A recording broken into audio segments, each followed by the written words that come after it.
We have a extremely respected man in the Oval Office today, and a friend of mine for a long time, a very good friend of mine. And I'm very proud of the job he's done. What he's done is incredible in terms of human rights and everything else.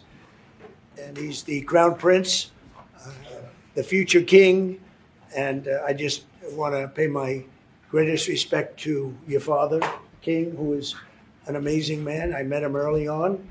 He greeted me at the airport at an age that was pretty high up there, and it was about 117 degrees, and he was standing on the red carpet as I came out of the plane, and he's amazing. And when I met his brilliant son, it was at the Oval Office.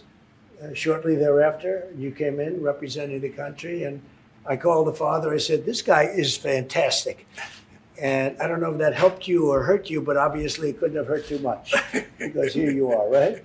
But we had a great meeting, and the office has changed quite a bit, and we inherited a mess. You actually told me you thought the country was in big trouble. I'm not going to use the exact word that you use. I refuse to say that you thought our country was dead a year and a half, 2 years ago, but our country was in trouble, and now we have the hottest country in the world.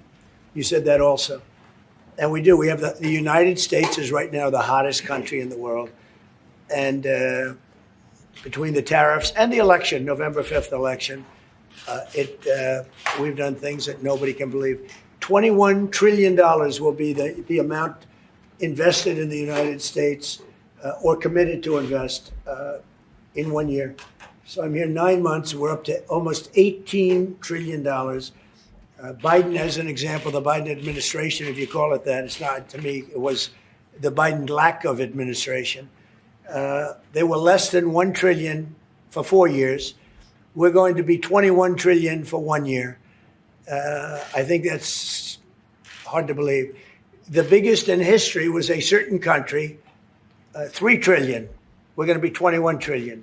On top of that, prices are coming down. We inherited a mess with high prices.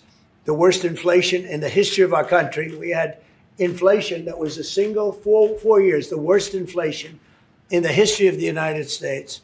Gas prices through the roof, and that's after destroying our petroleum reserve, which was meant for wars and big emergencies, not to try and win an election.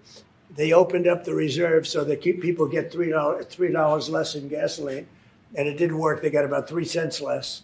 Because as big as those reserves are, they're peanuts when you're talking about that kind of traffic. And we're rebuilding the reserves. We're doing all of this, and we've done a job. We're also bringing down prices very substantially, and we've already brought them down very, very substantially. Gasoline is way down. I think you'll be seeing $2 gasoline, but we're now at $2.50, $2.45. Some are lower than that. It was $4.50, $5, $6, $3.50, $3.75. Under Biden, all different numbers, but way high.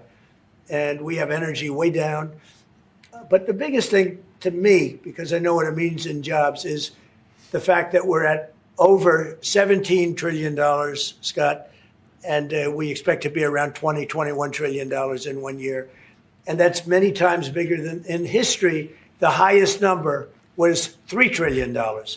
And we're going to be at $21 trillion. That means new plants, new AI, new auto plants. We have auto plants coming in from Canada, from Mexico, from Germany, from Japan. Toyota just agreed to invest $10 billion on new auto plants, all American workers. We've never been in a position like this. You can go back to the beginning. Our country has never been in a position like this. And it really is because of the fact that we use tariffs to bring all this money in. And you're going to see the results in a year when these plants start to open up. We have more plants under construction now than at any time in the history of our country. And these are big plants. These are the biggest plants anywhere in the world. And I want to thank you because you've agreed to invest $600 billion into the United States. And because he's my friend, he might make it $1 trillion, but I'm going to have to work on him. But it's 600. We can count on 600 billion. But that number could go up a little bit higher, yes, or I don't know. We'll see. But we appreciate it very much. So Saudi is going to be investing at least $600 billion, and that means investments in plants, in companies, money on Wall Street, And what it really means for everybody that really counts is jobs, a lot of jobs. We have a lot of jobs. So I just want to thank you. We've been really good friends for a long period of time. We've always been on the same side of every issue. I think we've done a great job in wiping out the nuclear capacity of Iran. Nobody else could have done that. No other president would have done it. We had the pilots in the Oval Office right here. We were celebrating a very successful attack. So I had them in with that beautiful B-2 bomber that's over there. And they said, sir, for 22 years, we practiced this attack. Our predecessors, these were very young guys, so 22 years, they said our predecessors and us practiced the attack on Iran, but no president ever gave us the go-ahead. 3 times a year they went out and they practiced the attack. Nobody let us do it until you came along, and I let them do it because it was the right thing to do. You can't have a nuclear Iran. And so we put you in a very good position. But I just want to say it's an honor to be your friend, and it's an honor that you're here. And if you'd like to say a few words, but thank you very much. Mr. President, today and tomorrow we're going to announce that we are going to increase that $600 billion to almost $1 trillion of investment, real investment and real opportunity by details in many areas. And the agreement that we are signing today in many areas in technology, in AI, in rare earth materials, magnet, etc., that will create a lot of investment opportunities. So you are doing that now. You're saying to me now that the $600 billion will be $1 trillion. Definitely, because what we are signing, it will facilitate that. And I like that very much. Go ahead. He works hard. No, that's great. I appreciate that. That's great. We're doing numbers that nobody's ever done. And in all fairness, if you didn't see potential in the U.S., you wouldn't be doing that. Definitely. You don't want to lose money. As you said, Mr. President, it's the most hottest country in the planet. But what you're creating is not about opportunity today. It's about also long-term opportunity in the rest of America that will affect American economy positively in the next coming decades. Preparing the right foundation of emerging technologies, that's a game changer for America in a good way, and we want to be part of it.